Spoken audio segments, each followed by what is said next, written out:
എനിക്കങ്ങനെ ഒരുപാട് സൈക്കോളജി ഒന്നും അറിയത്തില്ല. എന്നാലും കുട്ടികളുടെ ഒരു സൈക്കോളജി എന്ന് പറഞ്ഞാൽ അവരെന്നും ഓർമ്മിക്കാൻ പോകുന്നത് നമ്മൾ വാങ്ങിക്കൊടുത്ത് വിലപിടിപ്പുള്ള സാധനങ്ങളോ ഒന്നും ആയിരിക്കത്തില്ല. നമ്മൾ അവർക്ക് കൊടുക്കുന്ന എക്സ്പീരിയൻസ് ആയിരിക്കും അവരെപ്പോഴും അവരുടെ ലൈഫിൽ ഓർത്തിരിക്കാൻ പോകുന്നത്. കാരണം എന്ന് വെച്ചാൽ നമ്മൾ ഒരുപാട് വില കൊടുത്ത് വലിയ ടോയ്സ് അല്ലെങ്കിൽ നമ്മൾ എന്തെങ്കിലുമൊക്കെ അവർക്ക് വാങ്ങി വലിയ വലിയ ഗിഫ്റ്റുകൾ, പക്ഷേ അതിൻ്റെ വില ചിലപ്പോൾ കുട്ടികൾക്കത് മനസ്സിലായി. പക്ഷെ നമ്മൾ അവരോടൊപ്പം നമ്മൾ ടൈം സ്പെൻഡ് ചെയ്ത് അവർക്കൊരു എക്സ്പീരിയൻസ് നമ്മൾ ഉണ്ടാക്കി കൊടുക്കുമ്പോൾ അത് അവരുടെ ഓർമ്മയിൽ എന്നും ഉണ്ടാവും.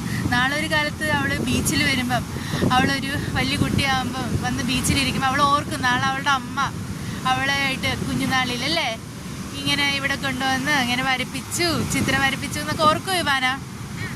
അപ്പം നമ്മളെപ്പോഴും അവർക്കൊരു മെമ്മറി ക്രിയേറ്റ് ചെയ്ത് കൊടുക്കുക. നമ്മളപ്പം അങ്ങനെ ക്രിയേറ്റ് ചെയ്യാൻ പറ്റുന്നതെന്ന് പറഞ്ഞാൽ നമ്മൾ ട്രാവൽ ചെയ്യുമ്പോഴാണ് നമുക്ക് അങ്ങനത്തെ എക്സ്പീരിയൻസ് അവർക്ക് കൊടുക്കാൻ പറ്റുക. നമ്മൾ ഒരുപാട് വലിയ വലിയ സ്ഥലത്ത് പോകണമെന്നല്ല, നമുക്ക് ചുറ്റുമുള്ള കുഞ്ഞു കുഞ്ഞു സ്ഥലങ്ങളിൽ തന്നെ നമ്മൾക്ക് പോയിട്ട് ഇങ്ങനെ അവർക്ക് കുട്ടികളുടെ മനസ്സിൽ ഓർക്കാനുള്ള ഒരുപാട് കാര്യങ്ങൾ നമുക്ക് ചെയ്തു കൊടുക്കാൻ പറ്റും. അല്ലേടാ? ഇഷ്ടപ്പെട്ടോ? ബീച്ച് ഡേറ്റ് ഇഷ്ടപ്പെട്ടോ?